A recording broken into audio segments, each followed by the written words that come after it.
Klub ini itu pada tahun 2016 itu tidak diperhitungkan, terutama di Liga Inggris ya. Karena pada tahun-tahun sebelumnya itu, ya bisa dibilang klub itu tuh nggak ada apa-apanya.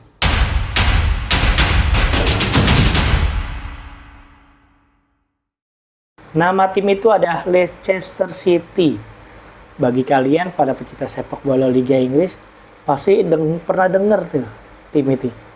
Tim siapa ya, tahun berapa.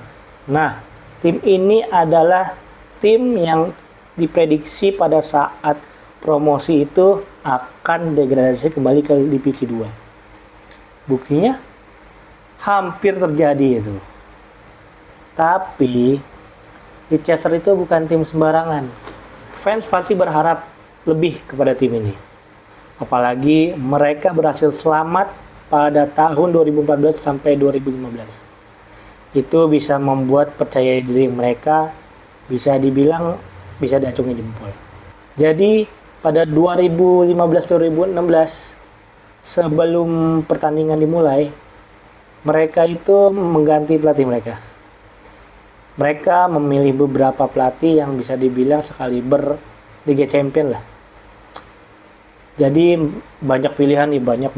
Akhirnya mereka menentukan pilihan mereka itu di Claudio Ranieri, pelatih asal Italia. Nah, penunjukan ini tidak semerta-merta bisa diterima oleh fans, diterima oleh media Inggris. Kenapa? Media Inggris pun sampai bertanya-tanya, malah langsung ngebully. Headline-nya di surat kabar tertera, Leicester appointed Ranieri. Why? Nanya dia. Bingung kan? Kita aja sebagai fans pasti bingung kenapa yang ditunjuk Ranieri. Karena tim Inggris, nanti kalau kita pakai pelatih Itali gayanya gaya Itali, kan pasti banyak pertanyaan gitu. Tetapi Ranieri datang kayak paman mereka. Karena Ranieri ini mungkin orang Italia, tapi karena mereka melihat Leicester sini sudah bagus, kokoh fondasinya, jadi dia tidak terlalu banyak mengubah susunan formasi, mungkin tinggal kematangan aja lah beberapa kali.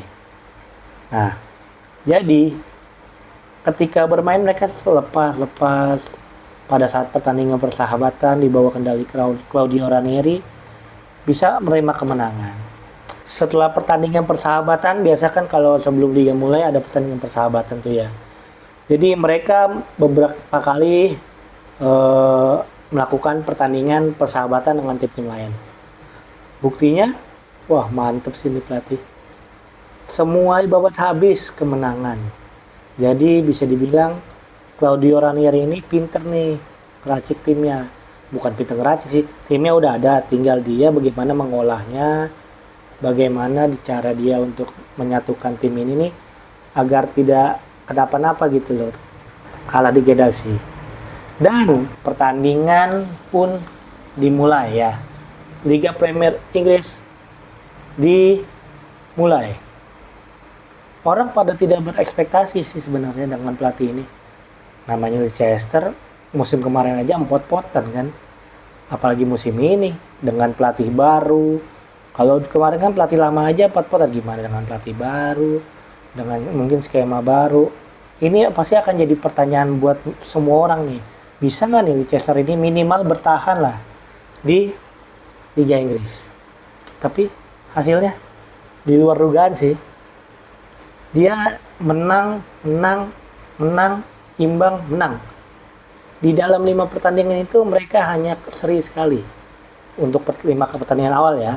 Kita tidak ngomong sampai akhir musim ya. Nah, dari 5 pertandingan itu bisa dilihatlah progresnya seperti apa.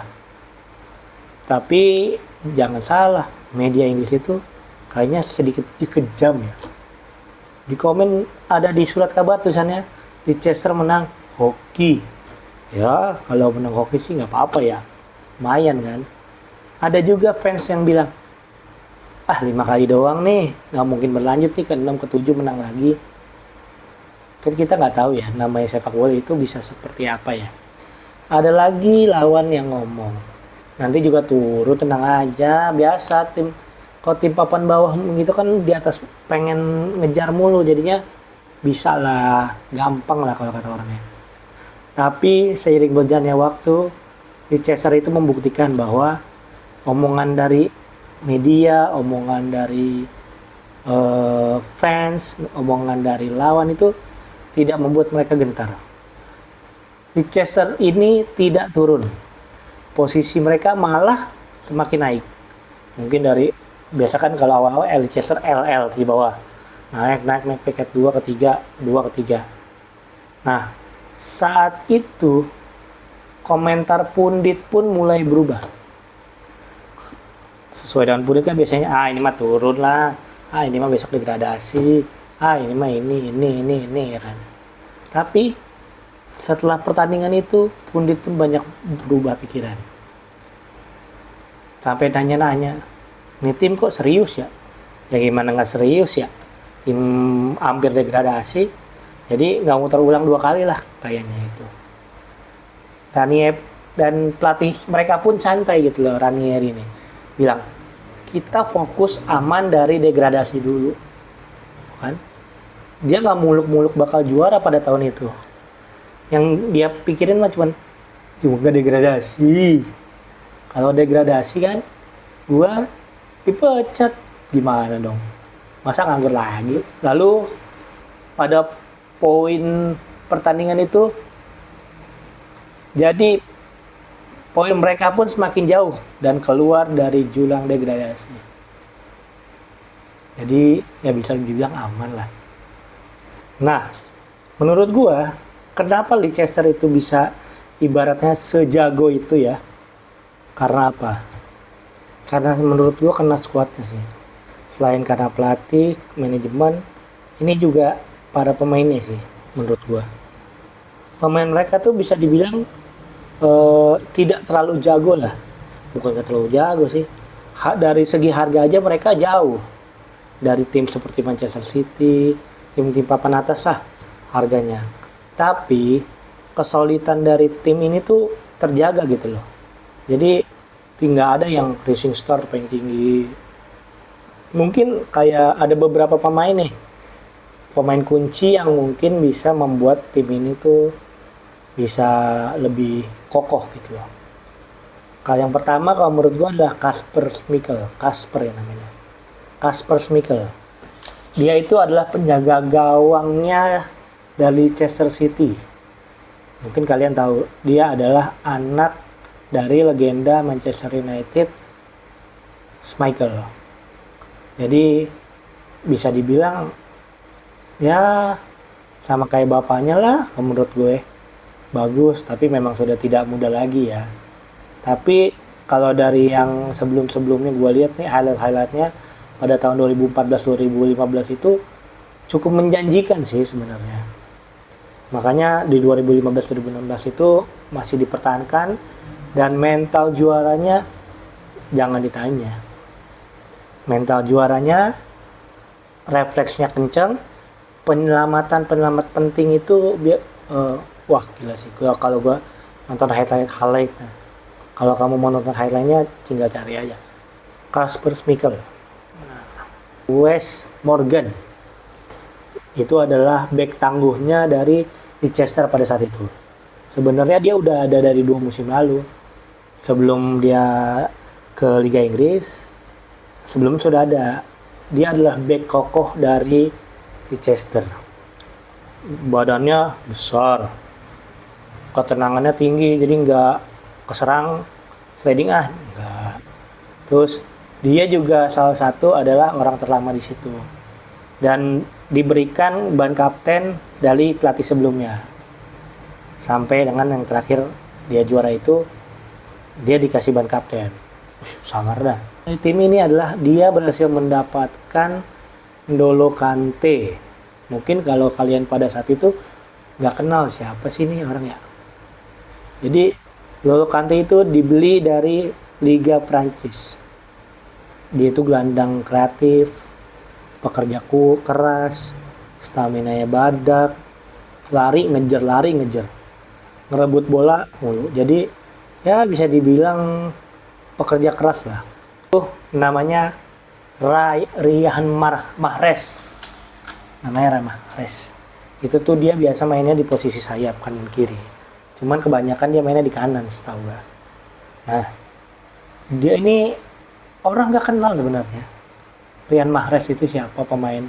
Dia dibeli itu dari klub divisi 2 Liga Prancis namanya Le Havre. Dia itu menggunakan kaki kiri. Kaki kiri di posisi kanan. Otomatis nggak mungkin nusuk ke dalam. Jadi pasti nusuk ke dalam. Ke dalam. Keluar baru shoot. Tipikalnya dia adalah cut inside dari kanan ke kiri. Tendang, gol. Gocek, ada back nih. Digocek, hilang. Larinya cepet juga. Lari cepet, goceknya bagus. Terus dia itu akurat umpan-umpannya. Iyalah. Pastilah kalau pemain saya mah harus akurat, kuat, pinter, ngeliatin lawan, dan cetak gol juga harus bisa. Pencetak gol. Goal getter dong, masa tim Leicester nggak ada gol. Dia itu mempunyai sudah berapa musim, makanya lama di Leicester itu. Hampir lama, terus dia itu loyal. Jadinya bisa dibilang, wah mantap sini pemain. Namanya Jamie Vardy. Kalau gue sebutnya Jimmy Vardy. Striker sinya tuh yang gue suka tuh. Coba deh kalian lihat. Banyak sih selebrasinya. Tapi yang paling ikonik gue liatnya yang nendang bendera corner. Oh kan. Nah, setelah dipimpin oleh pemain-pemain tadi tuh nggak berhenti sampai di situ mereka. Jadi mereka itu bermain dengan enjoy, dengan segala macem. Ya bisa dibilang mereka itu bisa mengalahkan tim-tim besar di Liga Inggris. Kalau pada saat itu tuh ibaratnya kalau penentuan siapakah Raja Inggris pada musim 2015-2016. Inilah puncaknya. Puncaknya itu adalah Leicester butuh Tottenham tidak menang melawan Chelsea. Itu kayak head to head lah ya. Jadi untuk biar dia juara nih harus kayak gimana. Vardy dan pertandingan lain. Vardy dan pemain lain itu nonton bareng di rumahnya. Di rumah si Vardy nih. Jadi untuk menentukan si Leicester ini juara itu dari hasil pertandingan lain antara Spurs dan Chelsea. Ya kalau Leicester kan berharapnya itu si Spurs tidak menang lah ya melawannya. Dia melawan Chelsea, jadi berharapnya Chelsea yang menang. Lebih bagus kalau seri. Dan skor akhirnya tetap 2-2. Langsung pada jingkrak, wah juara, semua pemain juara, semua pemainnya pada senang-senang. Akhirnya Leicester resmi menjadi juara Premier League. Pemainnya peluk-pelukan, loncat-loncat, teriak-teriak. Tuh kalau bisa rumahnya di atas rubuh itu dia. Rumahnya Vardy hampir roboh karena teriakan-teriakannya itu. Ya wajar sih. Ya juara, ya kan. Nggak cuman pemain-pemain. Kota Leicester pun langsung meledak bahagia. Langsung ada loncat-loncat, pasang fans. Cus. Nah, itulah kebahagiaannya. Jadi kebahagiaan fans ada kebahagiaan tim juga. Claudio Ranieri adalah orang yang hebat. Perayaan pun ketika sudah dipastikan untuk juara, Leicester pun mengadakan perayaan-perayaan yang bisa dibilang ya biasa aja sih. Tapi penuh emosional. Perayaan Leicester luar biasa. Jalan penuh ribuan orang. Semua biru putih. Ranieri jadi pahlawan, diangkat-angkat, Ranieri, terus piala diangkat-angkat. Membangun klub kecil ini dengan cinta, bukan uang semata. Jadi semasa dia muda itu, tim Leicester itu dibangun oleh orang Thailand itu. Nah, itulah guys, dibilang dongeng bukan dongeng tapi kejadian. Menurut gue sih itu sejarah dari sebuah kompetisi Liga Premier League. Makanya kita tuh jangan meremehkan hal-hal kecil. Contohnya aja nih, Leicester tim kecil bisa mengalahkan raksasa akhirnya menjadi juara. Bisa kan? Kisah ini tuh menunjukkan bahwa bola itu bulat. Hidup itu penuh kejutan. Dan kadang yang diremehkan justru akan bikin sejarah. Betul. Oke, kalau kalian suka dengan cerita ini, di like, comment, subscribe. Jangan lupa, tapi like, comment, subscribe tetap. Nanti kalau banyak yang nonton, ya minimal 100, gue akan bikin video lagi lah. Oke? Nanti akan ada video-video lagi yang mungkin ya tentang bola juga. Ataukah tentang pemainnya. Lihat nanti aja. Oke? Jangan lupa like, comment, subscribe sekali lagi. Nyalain lonceng dan komen apa aja.